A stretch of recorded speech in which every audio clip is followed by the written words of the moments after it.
오늘은 제가 오랜만에 다시 이렇게 촬영을 하는데, 최근에 있었던 일을 좀 공유를 하려고 합니다. 제가 이 유튜브를 잘 못해서 하다 말다 하는데, 앞으로는 자주 하려고 하고요. 어, 이게 뭐 특별히 편집을 하거나 뭔가 이렇게 하기에는 회사 일을 하면서 하기 때문에 좀 어려울 것 같아서 그냥 있는 그대로 느꼈던 바를 이제 공유를 하는 차원에서 이거를 찍게 됐고요. 이게 사실 저 같은 경우에는 이제 배경 설명을 좀 일단 하려고 하는데, 일단 어, 제가 앞으로 한 두 번 정도 최근에 봤던 면접에 대해서 오늘하고 다음으로 두 개를 나눠 가지고 영상을 올릴 거고, 제가 봤던 회사는 아마존 웹 서비스라는 회사죠. 그 아마존의 뭐 클라우드 서비스 이런 거 하는 회사에 제가 하는 일 쪽에 트레이드 컴플라이언스 시니어 포지션의 PM 프로그램 매니저 뭐 이런 성격의 포지션이었는데, 이거를 이제 보게 됐던 뭐 배경이랑 여러 가지 뭐 관련된 내용들을 좀 설명을 드리려고 하고요. 어, 일단은 크게 보면 이 앞단에서 이 아마존 웹 서비스라는 회사를 제가 50대 73년생이니까 50대 초반에서 중반을 향해 가고 있는 상황에서 과연 이직을 할 수 있을 것인가에 대한 이직의 관점, 그때 느꼈던 어떤 여러 가지 감정들, 오늘 그런 얘기를 좀 할 거고요. 오늘은 아마존 웹 서비스의 면접을 보면서 느꼈던 배경 설명하고, 거기에서 제가 느꼈던 바 그것들 속에서 여러분들이 좀 어떤 것들을 같이 공유했으면 좋겠다, 조금이라도 도움이 됐으면 좋겠다, 그런 내용들하고, 그 다음에는 이제 사실 제가 1차 통과하고 2차 면접까지 다 봤거든요. 그런데 이제 며칠 전에 최종 탈락을 했어요. 네, 그 과정을 한번 같이 보면서 실질적인 그런 인터뷰 과정에서 내용들, 그리고 그런 회사들은 어떤 부분을 이제 강조를 하는지, 어떤 부분이 부족했는지, 뭐 여러 가지 이제 관련된 내용들을 별도로 좀 설명을 한번 드릴게요. 굉장히 긴 과정이었고요. 뭐 한 달 이상 걸리는 과정이었고, 뭐 여러 가지 이제 뭐 아마존 웹 서비스 하면 여러분들 잘 아시는 분은 아시겠지만, 정말 시가총액으로 보면 아마존이 전 세계 탑5 안에 드는 걸로 알고 있는데, 그런 회사의 면접을 보게 됐었다. 그런 과정이 있었는데, 그런 과정에서 느꼈던 바들을 일단 오늘은 좀 소개를 좀 해드리려고 합니다. 그게 제가 블로그에다가 일단은 뭐 길게 설명하기보다는 블로그에 이렇게 좀 정리를 대강 해가지고 그냥 막 설명하면 좀 헷갈리니까, 포인트들을 놓치니까 나름 이렇게 정리를 해서 올리긴 했어요. 올려서 오늘은 제가 사실은 이제 설명을 드리자면, 한 10년 동안 지금 회사를 다니고 있고, 이 회사가 굉장히 좋은 회사인 것 같아요. 좋은 회사인 건 맞고, 그래서 그 과정에서 과연 이제 잠깐 제가 녹화가 되고 있는지, 화면을 제가 오랜만에 영상을 찍으니까 녹화가 되고 있구나. 네, 이게 30분 동안 되는 건 30분 안에 끝내야겠다. 네, 오늘 30분 안에 끝내도록 하겠습니다. 그래서 괜찮은 회사, 이게 분명하거든요. 괜찮은 회사고 좋은 회사인데, 나름 이제 어떤 개인적인 성장을 한다라는 관점에서는 10년간 이렇게 저도 그런 커리어 개발이나 성장에 대한 관점을 좀 이렇게 등한시하고, 어떻게 보면 굉장히 무난하고 평탄하고 굉장히 유연한 조직에, 그렇지만 뭔가 우리가 커리어 개발을 할 수 있는 그런 조건이나 회사의 상황들이 안 되는 그런 상황이죠. 어떻게 보면 뭐 우리나라 대기업의 안정적인 대기업의 상황, 뭐 이런 거랑 좀 비슷한 것 같아요. 그래서 제가 그런 배경하에서 10년간 이렇게 이제 우리가 10년째인데 잘 지내오다가 이제 어떤 계기로 이 회사의 면접을 우연히 링크드인이라는 사이트를 통해서 제가 하는 이제 수출입 관리 쪽에 트레이드 컴플라이언스 쪽에 이제 시니어 포지션을 우연히 보고 지원을 해서 이렇게 1차 면접을 봤던 소회를 적은 거예요. 그때 제가 블로그에 올리려다가 제가 당연히 떨어진 줄 알고 블로그에 이렇게 끌적끌적 거렸다가 합격을 한 거예요. 그래가지고 쭉 나머지 면접을 다 보게 됐던 그런 과정이거든요. 그래서 쭉 이제 블로그를 하나하나 보면서 좀 설명을 좀 드려볼게요. 굉장히 모르겠습니다. 의미 있는 이야기도 있을 것 같아요. 예, 제가 뭐 사실은 이직을 굉장히 많이 해본 사람이라 지금 회사를 가장 오래 다니고 있는데, 그러함에도 불구하고 저도 이제 이직을 많이 했기 때문에 여러 가지 취업 관련된 이제 이직 관련된 여러분들 이제 교육이라든지 컨설팅도 가끔 하거든요. 그런데 그 과정에서 제가 이런 그 경험을 했다 설명을 좀 드리면, 서두가 길었는데 사실 되게 충격적이었거든요. 첫 번째 이 1차 면접을 이 아마존이라는 회사는, 아마존 웹서비스라는 회사, 특히 이 회사 같은 경우에는 굉장히 다른 회사들하고 다른 어떤 면접 과정을 가지고 있더라고요. 1차가 이제 폰 스크리닝인데, 폰 스크리닝을 통해서 어떤 전문적인 전문성 이런 걸 보는 것 같아요. 그다음에 그걸 통과하면 그 다음 면접 단계에서 이제 루프 면접이라는 면접을 보게 되고, 그 루프 면접은 여러 명, 최소 5명, 6명 이상의 면접관들과 한꺼번에 보는 게 아니고 각자 1시간 정도씩 이렇게 시간을 할당해서 보통 뭐 이틀, 3일 이렇게 면접을 보게 됩니다. 최소한 앞에서 한 2번 보고, 그 다음에 뒤에 1차를 통과하면 2차에서 한 루프 면접으로 뭐 대여섯 명의 면접을 순차적으로 본다, 이렇게 보시면 되는데, 그 뭐 리더십 프린시플이라는 그런 그 리더십 원칙을 또 이렇게 공부를 해야 되기 때문에 굉장히 특이한 어떤 면접 과정을 갖고 있고요. 굉장히 특이했고요. 엄청나게 많은 시간이 필요했고 노력이 필요했어요. 어찌됐든 그 과정은 이제 다음 영상에서 다루기로 하고, 오늘은 제가 1차 면접을 봤을 그 상황에서 제가 떨어졌다고 생각했을 때 그때 받은 충격이나 그때 제가 느꼈던 그 감정이나 이런 것들을 위주로, 이게 그 안정적인 기업 생활을 하다가 50대나 40대 초반, 뭐 40대 중후반부터 시작되겠죠. 50대에 이직을 하려고 했을 때 우리가 생각해 볼 점들이 좀 있는 것 같아요. 그래서 그런 부분들을 제가 이제 좀 무리한 이직을 하려고 했던 그런 과정을 속에서 깨달은 바가 굉장히 컸고요. 그게 어떤 거였냐면은,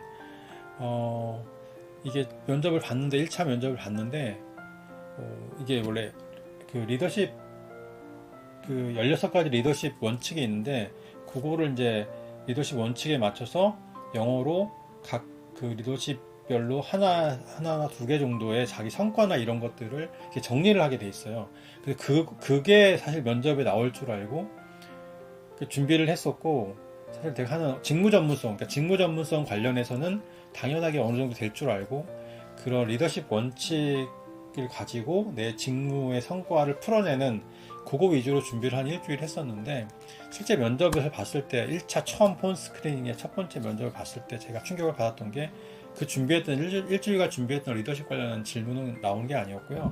그냥 제가 그 초점을 잘못 잡았던 것 같아요. 그 HR에서 안내하는 부분에 대해서 정확하게 인지를 못했던지, 어찌됐든 그 직무 전문성을 이제 테스트를 하는 면접이었죠. 굉장히 공격적으로 뭐 이것저것 물어보는데, 사실은 이제 그런 과정에서 여러 가지 현타가 왔었다라는 게 오늘 핵심이에요.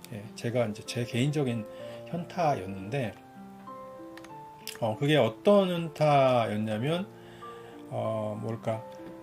제가 나름 이제 수출입 관세사 자격증이 있고, 수출입 관리 업무, 리스크 관리, 위험 관리 업무를 뭐 한 20년 이상 해왔는데, 여러 회사에서.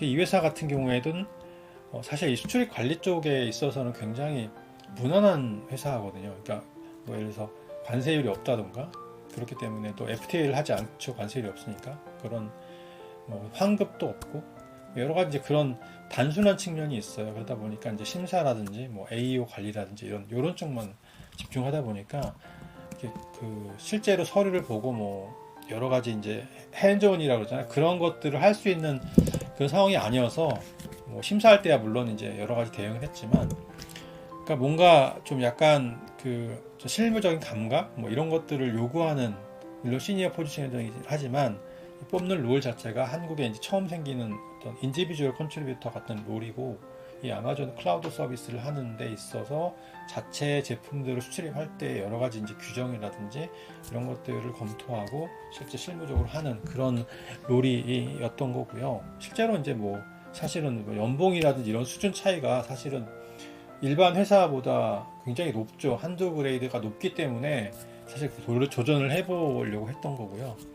그게 사실 동기가 컸죠. 물론 이제 어떤 업무적으로도 굉장히 다양한 어떤 이제 트레이드 액티비티를 할 수 있는 그런 이제 그 어떤 그런 걸 포지셔닝하고 새로 세팅하는 그런 것들이기 때문에 굉장히 흥미진진할 것이다.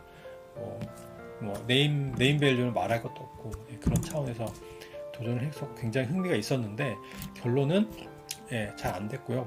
1차 면접을 그런 상황에서 리더십 원칙을 위주로 이렇게 생각을 했었는데 결론은 그게 아니라 실무적인 어떤 질문들을 많이 했는데, 제가 정말 현타가 왔던 게, 제가 이렇게 면접을 굉장히 많이 봤거든요. 아마 20몇 년 다니면서 회사를 7번, 6번 옮기면서 사실 굉장히 많은 면접 한 수십 번 이상 봤는데 굉장히 면접을 잘 보고 준비도 많이 하고 그랬었는데, 이건 이제 10년간의 사실은 공백이죠. 이직을 적극적으로 추진해 본 적이 한두 번 있긴 했는데 거의 없었고, 실질적으로 이렇게 열심히 준비할 수밖에 없는 면접이거든요. 굉장히 특이해요. 제가 다음 영상에서 한 번 더 설명을 드릴 텐데, 굉장히 특이한 어떤 면접 구조, 채용 과정이 있고 좀 다른 회사 다르거든요. 굉장히 이제 도움도 많이 돼요. 생각할 것도 많고.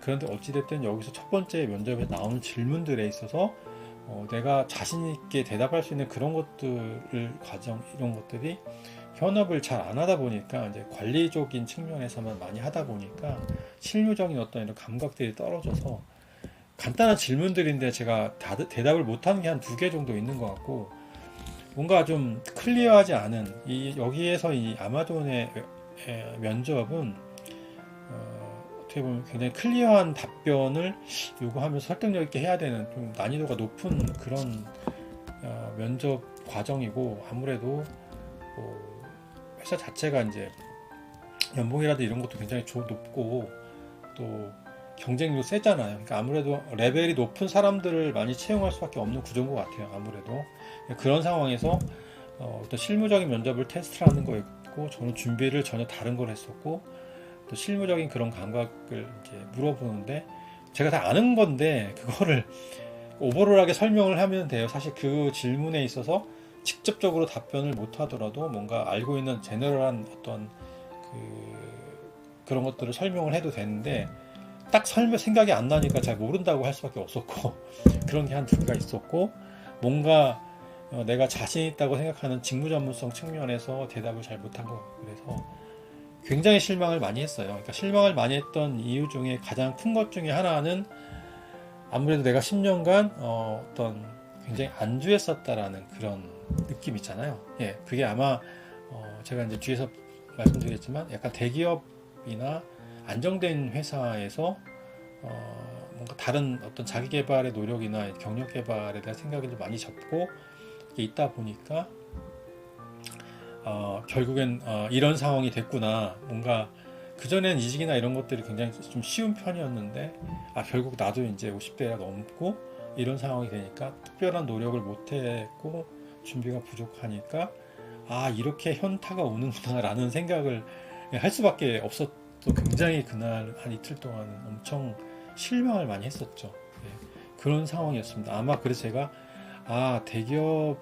저 대기업 잠깐은 있었지만 길게 안 있었고요. 삼성 SDS 잠깐 다녔는데, 그래서 그 느낌을 정확하게 모르지만 어찌됐든 그 똑같은 느낌일 것 같다. 이게 그 50대가 넘어가면서 이제 이직을 하려고 했을 때 그 어떤 막막함, 그런 현타, 그러니까 좀 더 나은 어떤 조건이라든지 어떤 경력 개발의 그런 과정들을 겪어야 하는데, 그러기에는 너무 준비가 안 돼 있는 측면, 그리고 지금보다 좀 나은 조건의 어떤 회사들을 가기에는 사실 그 기회 자체가 많지 않은 거죠. 그런 측면이 있긴 합니다. 물론 이제 사실은 연봉이라든지 복리후생 이런 측면을 이제 깊게 말씀을 드리면 이제 나중에 제가 뭐 이전에 찍었던 영상들도 있는데 그 생각은 좀 다른 차원이긴 하고요. 지금 어쨌든 이 회사는 현재보다는 이렇게 한 단계 뭐 한두 단계 높은 어떤 급여라든지 이런 것들을 주는 회사라고 알려졌기 때문에 약간은 이제 그런 측면에서 약간 다른 건 있죠. 그게 전부는 아니지만 어찌됐든 근로 조건 측면에서 그렇다라는 거고요. 그래서 제가 이제 배경 설명을 잠깐 드렸고 현타가 왔었다는 측면이었고요. 그래서 제가 막연한 경력 개발 이렇게 써놨는데 아까 말씀드렸던 거예요. 뭐 유효한 조직 문화라든지 뭐 이런 그래도 어느 정도 굉장히 준수한 연봉 뭐 아주 탑으로 많이 주는 회사는 아니거든요. 현재 회사가 그렇지만 그래도 뭐 자유로운 워라밸이라든지 이런 것들을 잘 갖춘 직장이기 때문에 그래서 그 전에도 이직 제안 받고 했을 때 옮길 이유가 크게 없었죠. 물론 이제 저번에 한번 옮길 뻔도 했었고 했지만 뭐 그렇게 사실 매력적인 조건을 주는 회사를 찾기도 쉽지도 않고요.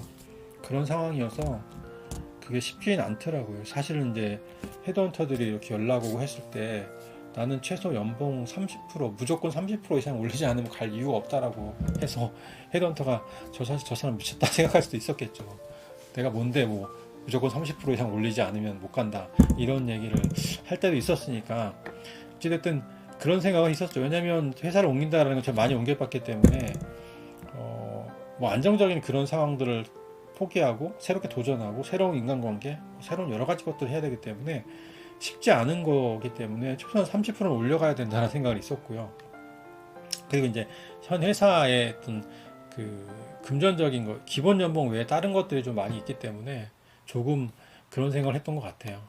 그래서 면접을 보고서 그 탈락을 했던 것들은 제가 이제 아까 말씀드렸지만 이제 영어로 이제 면접을 보는 상황이기 때문에 좀 자유롭게 뭐 영어를 구사하지 못했던 측면도 좀 있었던 것 같긴 한데 그래도 준비를 많이 했었는데 이제 가장 중요했던 건 제가 전문 분야라고 생각했던 그런 부분에 대해서 약간 답을 제대로 못했다라는 부분에 굉장히 약간 자존심도 상했고 충격을 받았었죠. 그런 측면이 있었고요. 물론 준비가 안 돼 있었기 때문에 그렇다라고 생각은 하지만 그럼에도 불구하고 굉장히 스스로에게 실망을 많이 했었던 것 같아요. 그래서 그런 측면을 좀 제가 여기서 써놨던 거고요.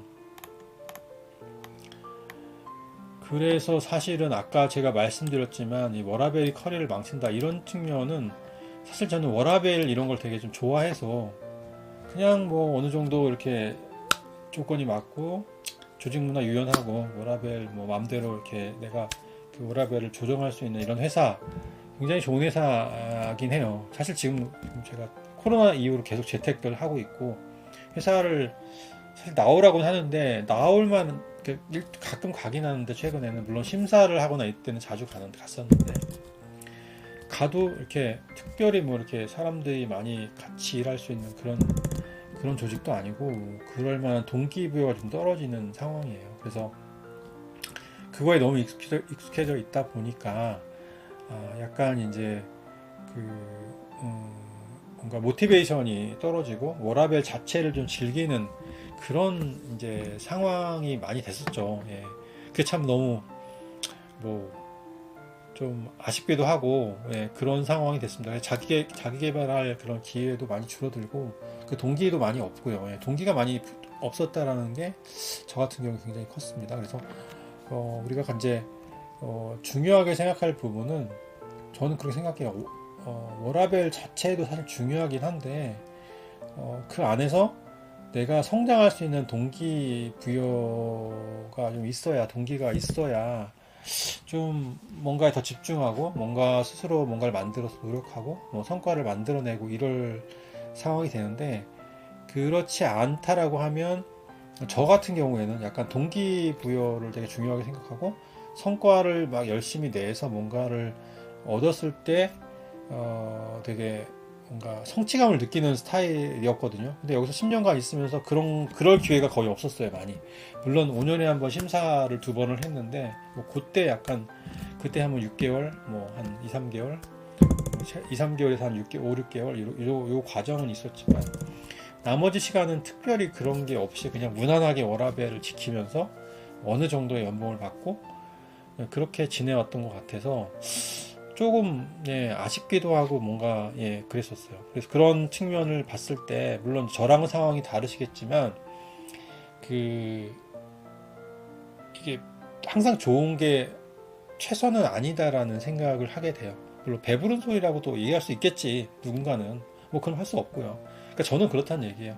그래서 저는 다시 한번 도전을 해보겠다. 좀 힘들고 뭔가 새로운 환경이 주어지더라도 어차피 내가 하던 일이기 때문에 뭐 비슷한 일이라면, 비슷한 포지션이라면 도전을 해보겠다 해서 이렇게 도전을 했던 건데, 성장이 멈춘 조직에서 나도 멈춘다라는 것들도 있어요. 그러니까 뭐냐면 지금 회사 같은 경우는 굉장히 좋은 회사긴 한데 이 장비 회사들, 이런 회사들 같은 경우에는 이 어떤 글로벌 환경 자체가 뭐 요즘에 AI라든지 아니면 어떤 다른 그런 분야 쪽으로 계속 좀 그 산업이 집중이 되고 있고, 이런 장비나 기본적인 인프라를 제공한 회사들도 중에도 약간 이제 과거에는 어느 정도 성장을 했지만 지금은 좀 이렇게 정체되어 있는, 그러니까 이렇게 쭉 가는 정도라고 생각이 들기 때문에 그렇게 뭐 나쁘진 않지만 그렇다고 굉장히 뭔가 모티베이션을 줄 만한 그런 상황도 아니라는 거죠. 그래서 성장을 하는 그 회사라는 건 굉장히 중요하다라는 측면을 좀 다시 한번 느끼게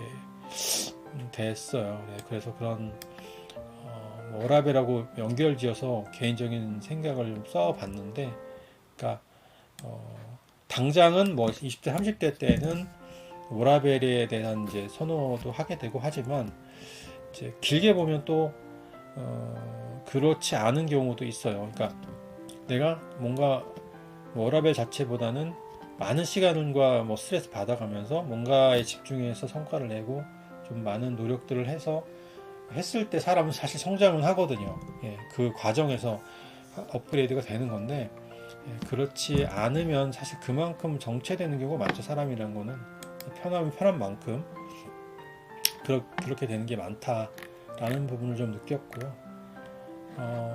그래서 사실 커리어 측면에서도 보면 그 뭔가 이제 이게 되게 약간 아까 대기업 이런 얘기 했지만 저희 회사 같은 경우에도 뭐 글로벌하게 보면 대기업인 거죠. 우리나라는 뭐 한국에 있는 직원과 뭐 매출액만 보면 대기업은 아니겠지만, 근데 이런 회사들이 보면 되게 안정돼 있고 어느 정도의 연봉과 뭐 복리후생을 주는 회사 정도이기 때문에 이게 뭔가 이제 커리어상으로 점프를 하려면 내가 좀 커리어 포지션의 스코업을 좀 확장하는 이런 노력도 사실 해야 되는 걸 알고 있었는데 이렇게 지내다 보니까 10년이 흘러버려서 그럴 수 있는 기회를 좀 놓친 거죠. 예를 들어서 제가 하는 일 같은 경우에는 수출입 관리 쪽에 포커스가 있는데 사실 기업체에서 수출입 관리 포지션은 굉장히 작아요.